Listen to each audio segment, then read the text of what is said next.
چاچو جب تک چاچی ادھر سے جانے کا نہیں بولیں گی میں تو نہیں جانے والا۔ چاچی تو میری دوست ہے، ہم جب بھی ادھر آتے ہیں چاچی ہمیں گھمانے اور میٹھا کھلانے کے لیے لے کر جاتی ہے۔ 8 سالہ بطور ارسل موسیٰ کے صبر کا امتحان لے رہا تھا۔ میرے ہاتھوں کی طرف دیکھ میرے استاد، میں تجھے ڈیزرٹ کی دکان خرید دوں گا، ابھی یہ قیمتی لمحات نہ ضائع کر۔ وردہ موسیٰ کی بے قراری پر نہ چاہتے ہوئے کلکلا کر ہنس دی۔ وردہ جی اب ہنس لو، اس معصوم کو ہتھیار بنایا ہوا ہے، بس آخری امتحان تک کی مہلت ہے، پھر چاہے دنیا ادھر کی ادھر ہو جائے، جدھر موسیٰ سکندر خان ہوگا ادھر وردہ جمال مرزا ہوگی۔ بغیر ہڈیوں کے جو کباب میں کود کود کے آ رہی ہے۔ موسیٰ کا اشارہ ارسل کی طرف تھا۔ اللہ کی پناہ، سارا موڈ خراب کر دیا ہے، اب بس بھی کرے، میں چلتی ہوں، ابھی گھر سے نکلنا بھی ہے، ڈیڈ انتظار کر رہے ہیں۔ ٹھیک ہے، آپ کا گھر آپ کے اصول ہے، ہم تو ادھر وقتی مہمان ہیں، کل پھر ہاسٹل کی ہاتھ چاہنے کے لیے نکل پڑنا ہے۔ موسیٰ نے شدید غم کا اظہار کیا۔ وردہ کی ہنسی چھوٹ گئی۔ وردہ ابھی خوب جی بھر کے ہنس لو میری مجبوری پر، لیکن جب میرے گھر آؤ گی تو میرے طریقوں پر چلنا پڑے گا۔ موسیٰ نے آنکھوں کو گھمایا۔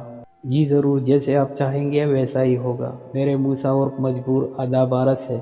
وردہ نے کچن سے نکلتے ہوئے ہاتھ کے اشارے سے بولا۔ موسیٰ نے ایک ہی جھٹکے سے وردہ کی کلائی تھام لی۔ لو ادھر سے، پھر میں دیکھتا ہوں۔ محبت اور دھمکی سے بھرپور لہجہ، ارسل جاؤ اپنے ڈیڈ کو بلا لاؤ پلیز۔ وردہ کو یک دم یہی بات سوجی۔ اچھا چاچی، بس ابھی گیا۔ موسیٰ نے وردہ کی کلائی چھوڑ کر ارسل کی تام لی۔ میرے باپ میرے ساتھ چل، موسیٰ نے زچ ہوتے لہجے میں بولا۔ وردہ آپ کو تو میں بعد میں دیکھ لوں گا۔ جی ضرور، وردہ نے مسکراتے ہوئے گردن جھکا لی۔ وردہ موسیٰ کے کچن سے نکلتے ہوئے بس اس کی چوڑی پشت کو دیکھتی رہ گئی۔ ایک دم سے دل کی گہرائیوں سے بہت سی دعائیں نکلی۔ موسیٰ آپ کو اندازہ ہی نہیں ہے کہ وردہ جمال مرزا آپ کی سانس کی ڈور سے بندھ گئی ہے۔ ایک دن بھی اگر آپ کی آواز نہ سنے تو سارا دن بے چین رہتی ہے۔ خالہ، وہ جو آپ کے نکاح میں ہینڈسم تھا، پتہ ہے وہ پوری یونیورسٹی میں پڑھاکو ہے اور لڑکیاں مرتی ہیں اس پر۔ زوبی پتہ ہے وہ وردہ کا خاوند ہے، دونوں کا 6 مہینے پہلے ہی نکاح ہوا ہے۔ خالہ، مجھے وہ ہینڈسم موڈی بہت پسند ہے۔ زوبی، ان کا نکاح وردہ کی ماں کی وفات سے کچھ گھنٹے پہلے ہی ہوا تھا، لہٰذا اپنی خیر مناؤ اور اس سے دور رہو۔ ارے آنٹی، وہ ہے ہی ایسا کہ جی چاہتا ہے کہ اس سے دوستی کی جائے، لیکن مجال ہے جو کسی کو گھاس ڈال جائے۔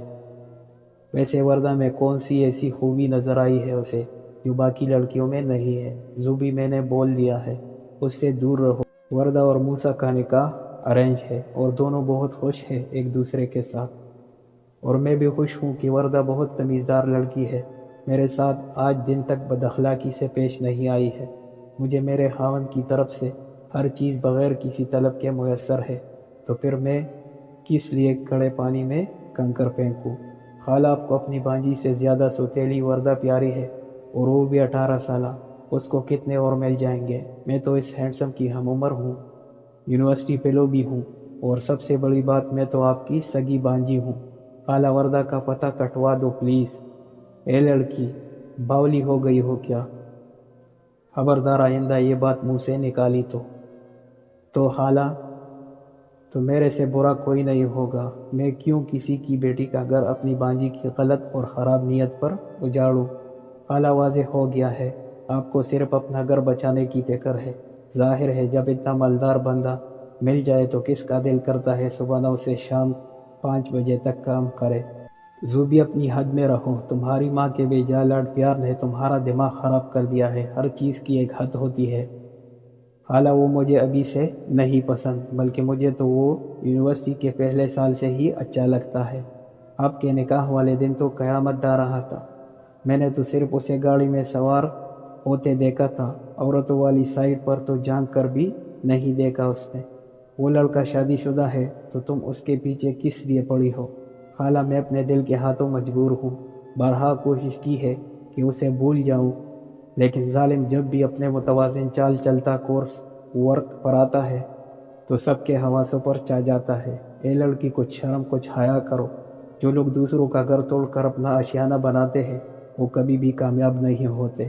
اپنے مقدر پر شاکر رہو اور اللہ سے اس سے بہتر کی دعا مانگو۔ مجھے ہی دیکھ لو، آخری عمر میں مخلص سہارا مل گیا ہے۔ 10 سال سے صبر و شکر میں رہ کر دن رات تیرے پہلے حالو کی خدمت گزاری کی، لیکن ان کی زندگی کا خاتمہ اس عمر میں ہونا لکھا تھا۔ حالہ اب عمر کے اس حصے میں ہے جس میں آپ کو میری بات کی سمجھ نہیں آنی ہے۔ اے لڑکی، میں بھی اس عمر سے گزر چکی ہوں۔ کبھی دل کو ہتھیلی پہ لے کر نہیں چلی۔ جوانی میں اپنے جذبات پر کنٹرول بڑھاپے میں نفع بخش ثابت ہوتا ہے۔ حالہ یہ پرانی باتیں ہیں۔ اگر مجھے پتہ ہوتا کہ تو نے اس مقصد کے لیے مجھے اپنے پاس بلایا ہے تو کبھی بھی نہ آتی۔ آخری دفعہ بول رہی ہوں، موسیٰ سے دور رہنا۔ حالہ وہ کسی کو قریب ہونے دے تو ہے نا، اب تو ویسے ہی خود کو ہلکان کر رہی ہے۔ لڑکی، یہ ایسے ویسے والی بات نہیں ہے، یہ کسی کی زندگی کا سوال ہے۔ حالہ میری بھی تو زندگی ہے، مجھے بھی اختیار ہے کہ اپنے لیے اچھے کی کوشش کروں۔ زو بھی پہلے خود کو اچھا کر، اللہ تیرے لیے بھی اچھا سبب پیدا کرے گا۔ آخری دفعہ بول رہی ہوں، باز آ جا۔ میں آج ہی تیری ماں کو فون کر کے تیری اس منصوبہ بندی کا بتاتی ہوں۔ خالہ موم میری پسند کو کبھی بھی نہیں ٹکرائیں گی۔ زو بھی بات پسند ناپسند کی نہیں ہے، بات ظلم کی ہے۔ جو کھچڑی تمہاری دماغ میں پک رہی ہے سوائے شر کے اور کچھ بھی نہیں ہے۔ میری طرف سے جواب سمجھو، میں کبھی بھی تمہارا ساتھ نہیں دوں گی۔ خالہ نہ ساتھ دو، مجھے اپنی خواہش کی تکمیل کرنا بخوبی آتا ہے۔ موسیٰ پلیز راضی ہو جائے نا، اب اتنی بھی کیا ناراضگی کرنی۔ 2 ہفتوں سے 100 کے قریب وائس میسیجز کر چکی ہوں، 500 کے قریب کالز کر چکی ہوں۔ یہ والا میسیج آخری ہے، اس کے بعد میں نے اپنا فون آف کر کے سو جانا ہے۔ صرف آپ کو منانے کے لیے آج کالج بھی نہیں گئی تھی، صبح سے رات ہو چلی ہے، آخری چانس ہے، صرف 5 منٹ انتظار کروں گی۔ وردہ نے سونے سے پہلے آخری وائس میسیج بھیجا۔ موسیٰ نے 5 منٹ پورے ہونے سے 10 سیکنڈ قبل واپس کال کی۔ فون کی اسکرین جیسے ہی جگمگائی وردہ کی تو جیسے جان میں جان آ گئی۔ موسیٰ کی آواز سنتے ہی رونا شروع کر دیا۔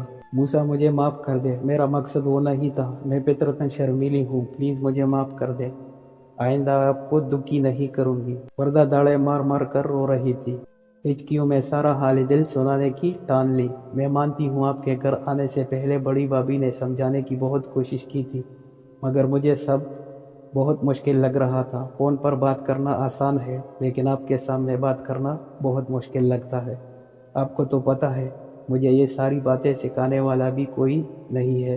بڑی بہن مکمل طور پر ناتا توڑ چکی ہے، مم دنیا میں نہیں رہی ہے، اور مجھے پہلے کبھی بھی ان باتوں میں دلچسپی نہیں رہی ہے۔ پڑھائی اور کراٹے میرا مشغلہ ہے۔ رو رو کر وردہ حال سے بے حال ہو رہی تھی۔ موسیٰ کا دل کٹ کر رہ گیا۔ اپنی معصوم سی بیوی کو پورے 2 ہفتے سے انتظار کی سولی پر لٹکایا ہوا تھا۔ موسیٰ نے